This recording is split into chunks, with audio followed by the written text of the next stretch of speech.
बिस्मिल्लाहिर्रहमानिर्रहीम। अस्सलाम वालेकुम क्लास। मैं उम्मीद करती हूँ आप सब लोग खैर खैरियत से होंगे।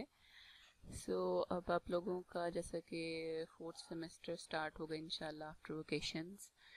तो अभी तक आप लोगों ने चूँकि आप लोगों के प्रैक्टिकल्स भी रहते हैं, बट ये कोर्सेज जो हैं ऑनलाइन क्लासेस का स्केड्यूल आपको मिल चुका है और आप लोगों की ऑनलाइन क्लासेस जो हैं वो स्टार्ट हो चुकी हैं। इसमें फोर्थ सेमेस्टर में आप एक सब्जेक्ट पढ़ेंगे that is named microbial biotechnology. मैं ये आप लोगों को पढ़ाऊंगी।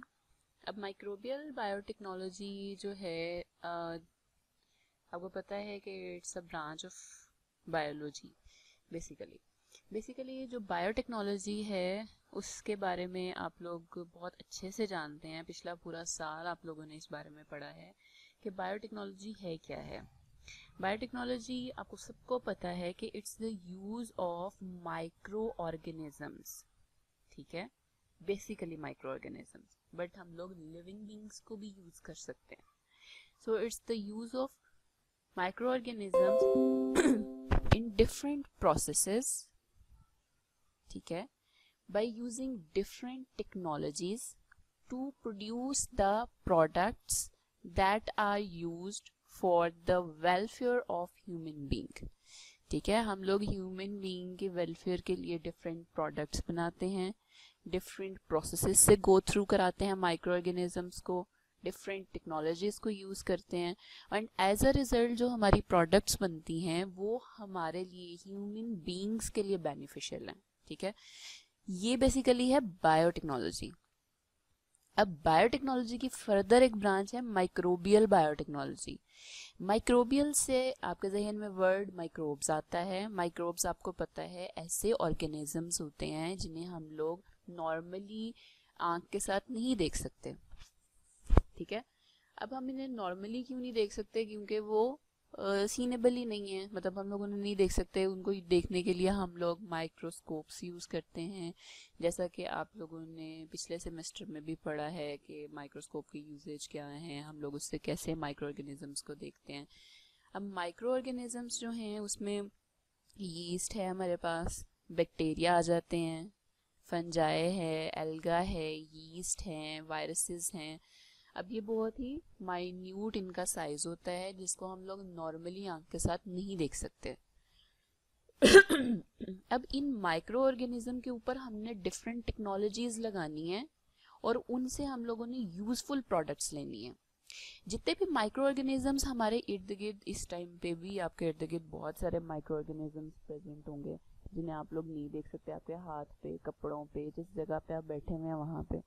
अब ज़रूरी नहीं होता है कि सारे माइक्रो ऑर्गेनिज्म आपके लिए, यानी कि बैक्टीरिया जो हैं वो नुकसानदेही हों, आपके लिए कुछ बेनिफिशियल भी होते हैं। ठीक है, जैसे दही है, उसके अंदर क्या है, प्रोबायोटिक्स हैं, लाइव बैक्टीरिया हैं, वो तो आप लोगों के लिए बेनिफिशियल हैं। बट कुछ पैथोजेनिक होते हैं जो कि आपकी हेल्थ के लिए डेंजरस होते हैं। ठीक है, जो इन्फेक्शन कॉजिंग होते हैं। सो जो माइक्रोबियल बायोटेक्नोलॉजी है, ये बड़ी मुझे खूबसूरत सी पिक्चर लगी थी माइक्रोबियल बायोटेक्नोलॉजी की, किस तरह से हम लोग इसमें टेक्नोलॉजी यूज़ कर रहे हैं, मतलब वो कटिंग कर रहे हैं उसकी, उसके अंदर अपनी मर्ज़ी का जीन इंट्रोड्यूस करा रहे हैं, देन एज अ रिज़ल्ट जो है वो हम अपनी मर्ज़ी की प्रोडक्ट ले रहे हैं। ठीक है, अब जैसा कि मैंने इसमें पहले बताया कि बायोटेक्नोलॉजी क्या है, it's the use of micro organisms to produce the products that are use for the welfare of human being. ठीक है, हम इंसानियत की फलाह बहबूद के लिए इस्तेमाल कर रहे हैं उन प्रोडक्ट्स को जो कि हम माइक्रो ऑर्गेनिज्म से बना रहे हैं by using different technologies. This is the whole biotechnology. अब उसके बाद आती है माइक्रोबियल बायोटेक्नोलॉजी। क्या है microbial biotechnology? Is the application of scientific and engineering principles to the processing of materials by microorganisms to create useful products। अब इसमें हम लोग साइंटिफिक टूल्स भी लगाएंगे, साइंटिफिक टेक्नोलॉजीज भी लगाएंगे, उनकी इंजीनियरिंग भी करेंगे, जैसे कि जेनेटिक इंजीनियरिंग पढ़ा हुआ है आपने, और उनकी फर्दर प्रोसेसिंग करेंगे। ठीक है, materials by the micro organisms. ठीक है, इसमें जो बेसिक टूल हमारे पास यूज हो रहा है वो है माइक्रो ऑर्गेनिजम्स। ठीक है, और फिर उससे हम लोग अपने फायदे की चीजें बना रहे हैं। ये भी पढ़ते हैं आप आगे जाके कि हमने क्या क्या बनाया है, क्या क्या बनाने जा रहे हैं, क्या क्या बना रहे हैं। अच्छा, अब माइक्रोब्स क्या हैं? माइक्रोब्स आपको पता है, इन्हें माइक्रो ऑर्गेनिजम्स भी कहते हैं। These are the organisms that are too small to be seen by the unaided eye। ठीक है, हम लोग नॉर्मली आंख के साथ उन्हें नहीं देख सकते, उसके लिए हमें इंस्ट्रूमेंट्स यूज करने पड़ते हैं, माइक्रोस्कोप्स यूज करनी पड़ती हैं। अब इसमें हमारे पास फंजाई आ जाते हैं, प्रोटोजोआ आ जाते हैं, माइक्रोएल्गा आ जाते हैं एंड वायरसेस आ जाते हैं। Microbes live in familiar setting such as soil. रहते कहाँ पे? एवरीवेयर, हवा में, पानी में, जमीन पे, रॉक्स पे, ठीक है, हाइड्रोथर्मल वेंट्स में, हर जगह पे प्रेजेंट होते हैं, इनफैक्ट आपकी फूड में, पानी में। Microbes live in familiar settings, जैसे कि सॉइल बताया है, वाटर है, अपना टैप वाटर लेके अभी उसका एक ड्रॉप आप स्लाइड के ऊपर रख के उसको फिक्स करके तो आप माइक्रोस्कोप में देखें तो you will see the moving micro organisms. ठीक है, एंड एनिमल इंटेस्टाइन में रहते हैं, इवन हमारी बॉडी के अंदर भी घुसे हुए हैं। As well as in more extreme settings, rocks हैं, ग्लेशियर्स हैं, हॉट स्प्रिंग्स हैं, डीप सी वेंट्स हैं। ठीक है, कुछ ऐसे हैं जो कि बहुत ही लो टेम्परेचर पे ग्रो करते हैं। ठीक है, कुछ ऐसे हैं जो बहुत हाई 120 तक चले जाते हैं हाइड्रोथर्मल वेंट्स में, जो थर्मोफिलिक बैक्टीरिया होते हैं। सी डीप सी वेंट्स में भी रह रहे हैं माइक्रो ऑर्गेनिजम्स, हर जगह पे प्रेजेंट है। अब microbial biotechnology is sometimes also referred as industrial biotechnology. Microbial biotechnology को हम बहुत ज़्यादा रिलेट कर रहे होते हैं किसके साथ? इंडस्ट्रियल बायोटेक्नोलॉजी के साथ। ठीक है, क्यों? Which is an old field that has been given new dimensions because of the discoveries made। ठीक है, क्योंकि जो इंडस्ट्री में भी हम टेक्नोलॉजीज को ही यूज कर रहे हैं, माइक्रो ऑर्गेनिजम्स को ही यूज कर रहे हैं, सेम हमारे टूल्स हो गए ना उसमें, तो हम लोग इसको माइक्रोबियल बायोटेक्नोलॉजी को मोर मतलब बहुत ज़्यादा रिलेट कर रहे होते हैं माइक्रो से इंडस्ट्रियल बायोटेक्नोलॉजी के साथ। क्यों? क्योंकि discoveries made in the genetic engineering. ठीक है, जेनेटिक इंजीनियरिंग में क्या है कि अपनी मर्जी का जीन लिया, उसको एक फैक्टर में पुट किया, प्लाज्मिड जो है, एज अ रिजल्ट क्या लिया? अपनी मर्जी की प्रोडक्ट। ठीक है, बैक्टीरिया वगैरह को यूज करके। In vitro manipulation of DNA molecules. In vitro मतलब कि हम लोग डीएनए के अंदर चेंजेस कर रहे हैं, म्यूटेशंस इंट्रोड्यूस करा रहे हैं to generate the new combination of gene.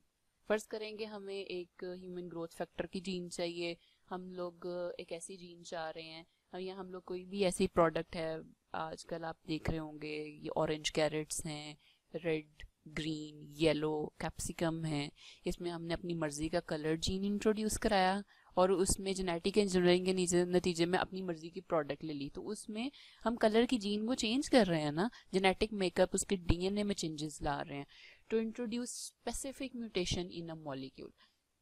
एक कोई भी डिजीज है या कोई भी ऐसी चीज़ है जो कि हमें अपनी मर्ज़ी की प्रोडक्ट नहीं दे रही, हम उसमें अपनी मर्ज़ी की म्यूटेशन कर देंगे, किसी भी जीन को म्यूट कर देंगे, किसी भी जीन को न्यू इंसर्ट कर देंगे, किसी भी जीन को डिलीट कर देंगे, तो उससे जो हमारी प्रोडक्ट, डिज़ायर्ड प्रोडक्ट है, सिर्फ उसको हासिल करने के लिए, तो ये सारी इंजीनियरिंग इन्वॉल्व है इसमें, जिसे हम जेनेटिक इंजीनियरिंग कहते हैं। मीन्स कि हम जीन्स को इंजीनियर कर रहे हैं। अब इंडस्ट्रियल माइक्रोबियल बायोटेक्नोलॉजी क्या है? सबसे पहले अगर हम जाएं तो पिछले ज़माने से लेके अब तक देखें तो सबसे ज़्यादा अल्कोहलिक प्रोडक्शन हुई है, इंडस्ट्रीज जो डेवलप हुई हैं। ठीक है, बेवरेजेस हैं, बेयर, वाइन, ये सारा कुछ। Establishment of alcoholic fermentation process to produce wine and beer. Alcoholic fermentation आपने बहुत अच्छे से पिछले सेमेस्टर में पढ़ी है कि जिसमें हम लोग एथाइल अल्कोहल प्रोड्यूस कर रहे होते हैं। ठीक है, कार्बन डाइऑक्साइड गैस प्रोड्यूस हो रही होती है, वाइन, बियर इनकी इंडस्ट्रीज हैं जिनसे ये कार्बोनेटेड ड्रिंक्स ले लें फर्ज करें आप। ठीक है, तो ये सारी इंडस्ट्रियल माइक्रोबायोलॉजी की प्रोडक्ट्स हैं। Thereafter came the microbial production of antibiotics। Bulk में प्रोड्यूस हो रही है एंटीबायोटिक्स जो कि डिजीज को ट्रीट करने के लिए यूज की जा रही है। Food additives such as amino acids हैं, वो बनाए जा रहे हैं, एंजाइम्स बनाए जा रहे हैं, ब्यूटेनॉल है, सिट्रिक एसिड है, जो कि सारे हमारे इंडस्ट्रियल प्रोडक्ट्स हैं, इनको फर्दर जो है हम लोग फूड प्रोसेसिंग में भी यूज कर रहे हैं। ठीक है, और ये सारी की सारी किसकी मरहूने मिन्नत है? माइक्रोबियल बायोटेक्नोलॉजी की। जेनेटिक इंजीनियरिंग आप लोगों ने पहले भी पढ़ा होगा और अब भी पढ़ लेते हैं। जेनेटिक इंजीनियरिंग में क्या है, इसकी वजह से हम क्या कर पा रहे हैं। It has enabled us to use microorganism for the production of new substances which the microorganisms cannot produce normally.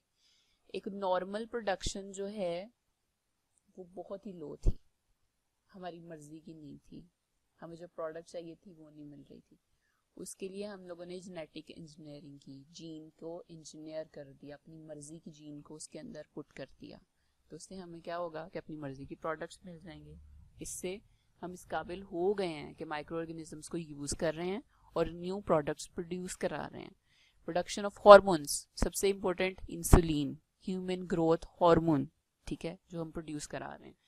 Insulin अब पैंक्रियाटिक हार्मोन है, आपको पता है कि इसका क्या फंक्शन है हमारी बॉडी में, क्या करता है ये, इसका एंटागोनाइजिंग इफेक्ट होता है ग्लूकागोन के, और ये ग्लूकोज के लेवल को हमारी बॉडी में मेंटेन करके रखता है। इसलिए जो लोग नॉर्मली इंसुलिन नहीं प्रोड्यूस कर रही होती, जिन लोगों की बॉडी, उन्हें हम आर्टिफिशियली, हम लोग आउटसाइड द बॉडी इंसुलिन जो है, जो हम लोगों ने इंडस्ट्रियल मेथड से बनाई है, वो हम लोग उनके अंदर इंसर्ट कर रहे होते हैं ताकि उनके बॉडी में जो है वो ग्लूकोज का लेवल मेंटेन रहे। ये थोड़ी सी ब्लर हो गई है, ह्यूमन सेल बताया हुआ है, इसमें डीएनए है, न्यूक्लियस है और इंसुलिन जीन है, पैंक्रियास से ली है। इंसुलिन जीन को जो है वो उसने पुट किया है एक प्लाज्मिड के अंदर। प्लाज्मिड क्या होता है, it's a piece of DNA. अब प्लाज्मिड जो है वो रिकॉम्बिनेंट डीएनए बन चुका है, एक इसका अपना डीएनए था, दूसरा इसके पास ये जीन वाला डीएनए आ गया है। उसको हम लोगों ने फिर एक होस्ट बैक्टीरियम में पुट किया, उससे जितने भी बैक्टीरिया प्रोड्यूस होंगे उन सब के अंदर इंसुलिन प्रोड्यूसिंग जीन होगी जो कि इंसुलिन प्रोड्यूस करेंगे। फिर हम लोग उसको कलेक्ट कर लेंगे और कमर्शियली जो है वो प्रोड्यूस, कमर्शियल लेवल पे जो है वो आगे फर्दर इसको सर्व करेंगे। अच्छा, आप लोगों को पता है कि प्रोडक्शन के 3 लेवल्स होते हैं, स्केल्स होते हैं, एक लैब स्केल, एक पायलट स्केल और तीसरा होता है इंडस्ट्रियल स्केल। लैब स्केल पे क्या हो रहा होता है, लैब स्केल पे जस्ट एक ट्रायल और टेस्टिंग मेथड्स हम यूज़ कर रहे होते हैं, ठीक है, और हम लोग ये चेक करते हैं इधर जो हम लोगों ने प्रोडक्ट प्रोड्यूस करानी है वो फ़ायदेमंद भी होगी कि नहीं, फिर उसको हम लोग टेस्टिंग ऑर्गेनिजम्स के ऊपर यूज़ करते हैं, फिर हम लोग उससे देखते हैं कि इसका फर्दर क्या आउटकम्स हैं। जो पायलट स्केल होता है उस वो मीडियोकर स्केल बोलते हैं उसको, ठीक है, उसमें प्रोडक्ट थोड़े से लैब स्केल से जब वो एक यूज़फुल हो जाती है, बेनिफिशियल हो जाती है, हमारे फ़ायदे की निकल आती है, सक्सेसफुल हो जाती है, तो फिर हम उसे थोड़े से अपर लेवल पे प्रोड्यूस कराते हैं जो कि पायलट स्केल होता है। पायलट स्केल के बाद नेक्स्ट स्केल आ जाता है इंडस्ट्रियल स्केल। इंडस्ट्रियल स्केल पे किसी भी चीज़ को प्रोड्यूस कराने का मतलब यह है कि हम बहुत ज़्यादा बल्क में मार्केट में जो है वो उसको इंट्रोड्यूस करा रहे हैं और बहुत ज़्यादा हाई लेवल पे प्रोड्यूस करा रहे हैं, बहुत ज़्यादा अमाउंट में प्रोड्यूस करा रहे हैं। ये तब किया जाता है जब एक चीज़ लैब और पायलट स्केल से गुजर आती है, ठीक है। लैब स्केल पे हम लोगों ने टेस्टिंग की, सक्सेसफुल हो गई, और उसको ट्रायल मेथड्स के लिए हम लोगों ने पायलट स्केल पे प्रोड्यूस कराया, देन हम लोग उसे जो है वो इंडस्ट्रियल स्केल पे प्रोड्यूस करा रहे होते हैं। अब माइक्रोबियल बायोलॉजी की बेसिकली हम लोग इसको 2 कैटेगरीज बनाते हैं, इनमें डिवाइड करते हैं, ठीक है। इसमें सबसे पहले आती है ट्रेडिशनल माइक्रोबायोलॉजी, ठीक है, कदीमी रस्मी। अब ट्रेडिशनल जो माइक्रोबियल बायोटेक्नोलॉजी है उसमें हम लोग क्या करते हैं, जैसे कि large scale manufacture of product which was normally produced by micro organisms, ठीक है, कोई भी चीज़ ली लैब में टेस्ट की जैसे थी वैसे के वैसे, उसको लैब में टेस्ट किया, पायलट स्केल पे प्रोड्यूस कराया, सक्सेसफुल गई, उसको हम लोगों ने इंडस्ट्रियल स्केल पे प्रोड्यूस करा दिया जो कि हम शुरू से यूज़ करते आ रहे हैं। लेकिन इन द रिसेंट ईयर्स जो इसमें टेक्नोलॉजीज न्यू डेवलप कराई गई हैं, सबसे बेसिक जो है वो जेनेटिक इंजीनियरिंग है, उससे हम लोगों ने क्या किया कि जो जेनेटिक जीन्स थी, जेनेटिक मेकअप था, उसको चेंज कर दिया माइक्रो ऑर्गेनिज्म में, उन देन उसके बाद प्रोडक्ट्स प्रोड्यूस कराई, मींस के रिकॉम्बिनेंट प्रोडक्ट्स जो है वो प्रोड्यूस कराई जा रही है। पहले तो जैसे ऑर्गेनिज्म था वैसे के वैसे उससे प्रोडक्ट ले ली जाती थी, बट अब उसके अंदर जो चेंजेस आई हैं उसमें ये किया है कि उसमें उसकी जीन को, उसके जेनेटिक मेकअप को अपनी मर्जी के मुताबिक हमने चेंज कर दिया, देन उससे हम लोगों ने जो है वो प्रोडक्ट लेना स्टार्ट किया। अब सोर्सेज ऑफ इंडस्ट्रियल स्ट्रेन, जो इंडस्ट्री के अंदर हम लोगों ने माइक्रो ऑर्गेनिज्म यूज करने हैं, टाइप स्ट्रेन क्या होती है, किसी भी ऑर्गेनिज्म माइक्रो ऑर्गेनिज्म की टाइप को स्ट्रेन बोला जाता है। अब सोर्सेज क्या है इंडस्ट्रियल स्ट्रेन के, इंडस्ट्रियल लेवल पे जो हम लोगों ने किसी भी माइक्रो ऑर्गेनिज्म की कोई भी बैक्टीरिया उसकी टाइप यूज करनी है, उसको हम लोग सबसे पहला जो उसका बेसिक सोर्स होता है वो तो नेचर है, ठीक है। नेचर से आइसोलेट करते हैं, सॉइल से, वाटर से, हवा से, और किसी भी जानदार ऑर्गेनिज्म से। दूसरी बात क्या किया जाता है, उस स्ट्रेन को डेवलप किया जाता है। अब ज़रूरी नहीं है जैसे रॉ फॉर्म में हमने स्ट्रेन ले ली वो वैसी की वैसी बहुत ज़्यादा, हो सकता है कि वो जिस जगह पे पहले ग्रो कर रही थी वहाँ पे उसके लिए कंडीशंस, टेम्परेचर, पीएच, प्रेशर की फेवरेबल थी, बट जब हम लोग उसे लैब में लेके आए तो उसके लिए कंडीशंस अनफेवरेबल हो गई। स्ट्रेन तो वही है, उसके लिए हम क्या करेंगे, उसकी डेवलपमेंट करेंगे, उसकी ऑप्टिमाइजेशन करेंगे कंडीशंस की। ये हम लोग लेबोरेटरी में करते हैं सारी। टेम्परेचर मेंटेन किया, उसका प्रेशर मेंटेन किया, जिस भी होस्ट ऑर्गेनिज्म में हम लोगों ने उसे ग्रो कराना है उसके अकॉर्डिंग। फिर उसकी कल्चर कलेक्शन की जाती है, क्योंकि स्ट्रेन तो अगर हमने थोड़ी सी क्वांटिटी में ली है वो तो हमारी ख़त्म हो जाएगी। उसके हम लोग कल्चर्स बना लेते हैं। कल्चर मतलब मीडिया प्रिपरेशन। आप लोगों ने कल्चर मीडियाज पहले पढ़ चुके हैं कि जिसमें हम लोग उसे मीडिया प्रिपेयर करते हैं उसके लिए, जिसमें उसका सारा फूड, जैसे कि उसमें सारे न्यूट्रिएंट्स होंगे जो कि किसी भी ऑर्गेनिज्म को उसकी ग्रोथ के लिए चाहिए होते हैं। फिर उसके लिए हम लोग उसका टेम्परेचर उसके अकॉर्डिंगली फेवरेबल करेंगे, प्रेशर उसके अकॉर्डिंगली फेवरेबल करेंगे। देन इन सारी कंडीशंस को ऑप्टिमाइज करने के बाद कल्चरल ग्रोथ कराएंगे, जिससे वो स्ट्रेन बल्क में ग्रो कर जाएगी। देन हम लोग जितनी चाहिए होगी उसको यूज़ करेंगे, बाकी को स्टोर कर लेंगे। ये मैंने आपको बता दिया है स्ट्रेन इम्प्रूवमेंट कैसे की जाती है। या तो म्यूटेशन किसी भी जीन की इसमें करा दी जाती है, उसके लिए environmental conditions, temperature, pH, pressure maintain किए जाते हैं, और ये सारी की सारी मॉडिफिकेशंस जो हैं वो हम लोग कहाँ करते हैं, लेबोरेटरी के अंदर। अब एप्लीकेशंस क्या आती हैं इंडस्ट्रियल बायोटेक्नोलॉजी की। इंडस्ट्रियल बायोटेक्नोलॉजी की जो बेसिकली एप्लीकेशंस हैं वो हैं कि देखते हैं हम लोग। पहले ये है कि they play a vital role या वाइटल कंपोनेंट हैं फूड इंडस्ट्री का। उसमें हमारे पास ब्रेड है, फर्मेंटेशन से बनाते हैं, यीस्ट को यूज़ करते हैं उसमें, चीज़ है, वाइन है, ठीक है। ये सारी के सारी प्रोडक्शंस जो कि फूड इंडस्ट्रीज में हो रही हैं ये फर्मेंटेशन के प्रोसेस से हो रही हैं। इसमें हम लोग बायोटेक्नोलॉजी को यूज़ कर रहे हैं और माइक्रो ऑर्गेनिजम्स को यूज़ कर रहे हैं। ये देखें, चीज़, बियर, वाइन, ये सारी की सारी इंडस्ट्रियल प्रोडक्ट्स हैं माइक्रोबियल बायोटेक्नोलॉजी की। High value products such as medicine and cosmetics, जैसे कि हम पहले भी पढ़ चुके हैं, एंटीबायोटिक्स बना रहे हैं, कॉस्मेटिक्स में यूज़ हो रहे हैं बहुत सारी कॉस्मेटिक्स की प्रोडक्ट्स, लिपस्टिक्स, ये आपके जो आप लोग फाउंडेशंस, ये चीज़ें अप्लाई करते हो, ये सारी की सारी प्रोडक्ट्स हैं माइक्रोबियल बायोटेक्नोलॉजी की। अब microbes also have an important future with in industrial process such as the production of energy and fuel. Biodiesel produce कराया जा रहा है, ठीक है, बायो एथेनॉल प्रोडक्शन कराई जा रही है। ये सारी की सारी किससे हम करा रहे हैं, माइक्रोबियल बायोटेक्नोलॉजी से। जस्ट लाइक दिस कि हम लोगों ने रीन्यूएबल कार्बन सोर्सेज को लिया, उसमें माइक्रोब्स की इंजीनियरिंग कराई, जिसके नतीजे में हम लोगों को ऑयल मिला। उसमें दो चीज़ें मिली, एक ऑयल जो कि क्रूड फॉर्म में था और एथेनॉल। देन क्रूड ऑयल से हम लोगों ने फर्दर उसमें प्रोसेसिंग करा के बायोडीजल डेवलप किया है। अच्छा, micro organisms are also used in the removal and recycling of waste products, ठीक है। इनको हम लोग जो है वेस्ट प्रोडक्ट और की रिसाइकलिंग में और रिमूवल में किस तरह से यूज़ करते हैं, उसके लिए सबसे जो इम्पोर्टेंट प्रोसेस है वो है bio remediation. Bio remediation basically क्या होता है, बायो मीन्स लिविंग, रेमिडिएशन का वर्ड रेमिडी से निकला है, किसी भी चीज़ का सोल्यूशन निकालना। फर्ज करें कि आपका एनवायरनमेंट है, अब आपको पता ही है बहुत गंदा होता जा रहा है, ये समंदर के ऊपर जो शिप्स गुजर रहे होते हैं उनकी क्रूड ऑयल की लेयर ऊपर बन जाती है, जो कि आबी हयात के लिए बहुत ज़्यादा नुकसानदेह है। तो इन सब चीज़ों को क्लीन करने के लिए हम लोग माइक्रो ऑर्गेनिजम्स को यूज़ कर रहे हैं, ठीक है। मतलब कि एक रेमेडी के लिए एक हल निकाल रहे हैं हम लोग एनवायरनमेंट को क्लीन करने का बाय द माइक्रो ऑर्गेनिजम्स, और उसको हम लोग कह रहे हैं this is bio remediation, is the controlled process of using microbes to clear away pollution, ठीक है। जैसे कि हेजर्डियस केमिकल्स हैं, हवा के अंदर आ गए हैं, इंसेक्टिसाइडल स्प्रे कर दिया उसके ऊपर, हम लोग उसमें यूज़ कर सकते हैं ऑयल उसकी क्लीनिंग में, फ्रॉम द एनवायरनमेंट।